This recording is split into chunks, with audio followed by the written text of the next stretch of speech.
decided they were going to march. Nobody stood there saying, I'm tired, I'm crippled, I don't feel like going today.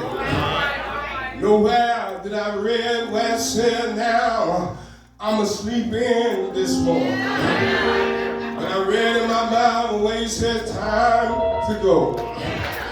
They began to march around the city. And I think the problem is because that song in the crowd that's trying to discourage one another. And it also bring about a little dissension among the group. But let me tell you something, if God gave the man of God a plan, you ought to follow through with the plan. You might not see what the end gonna be, but just join in anyhow. I don't know if you know it or not.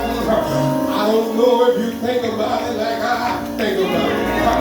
I believe some of those people, as they began to march the first day, and nothing went on, I believe they began to question themselves.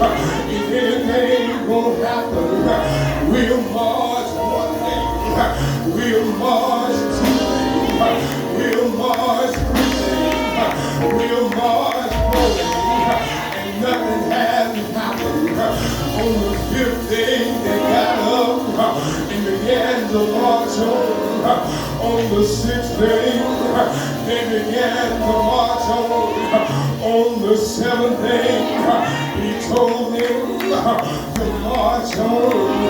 And on the 7th lap, I want you to shout because God has already given you the victory. God has opened doors for us, but we quit before we got to the end. The victory is right there, but we stop before we get to the end.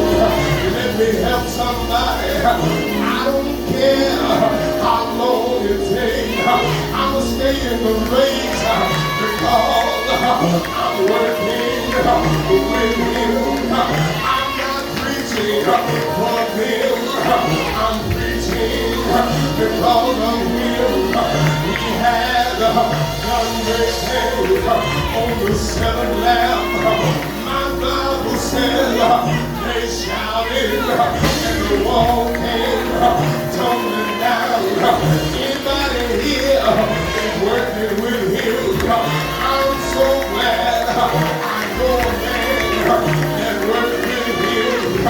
I know a man that came down through 42 generations. I know a man that gave up his crown and glory, came all the way down for me and you. Anybody here know that man? Anybody here know that man that said, fix me a body and let me go down and redeem man? And the reason why I'm a redeemed man is because I'm trying to bring him back to him. Who is that him? They fell from God, and I'm trying to bring man back to the God that we serve. I don't know about you, but that man is nothing but good. He gave sight to the blind. He unstopped deaf ears. He made the lame walk and the dumb talk. They led him before Pilate. Pilate said, I find no fault in him, but in order to get him on, they crucified him. They led him, but God got to him. They put nails in his hands, the rivets in his food. He died on yonder cross. Anybody here know he died on a Friday? They stretched him wide, they hung him high. He died for your sin and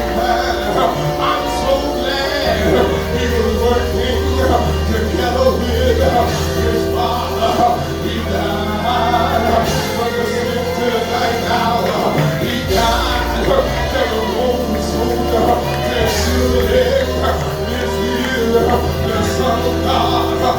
He died in the moon, with the wind blood. He died in the S-U-N, Son of you shine. He died in the mountain, and in that mountain. He died, I know he died. Mark said he died. Matthew said he died. Luke said he died. John said he died. I believe he died. He died for your sins and mine. He hung his head in the light of his shoulder and gave up the nose and laid him in the bottom of the tomb. He stayed there all night Friday, all day Saturday, all night Saturday.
Even though it is cold outside, you came to the Lord that day, you can always say, I remember when I came to God, it was 32 degrees outside, and I surrendered my life to God, and He warmed me up. And out of church, like a fish out of water, you can't survive. Come while the blood is yet warm through your body. Tomorrow is not promised to no man. Today is the day. Why don't you come?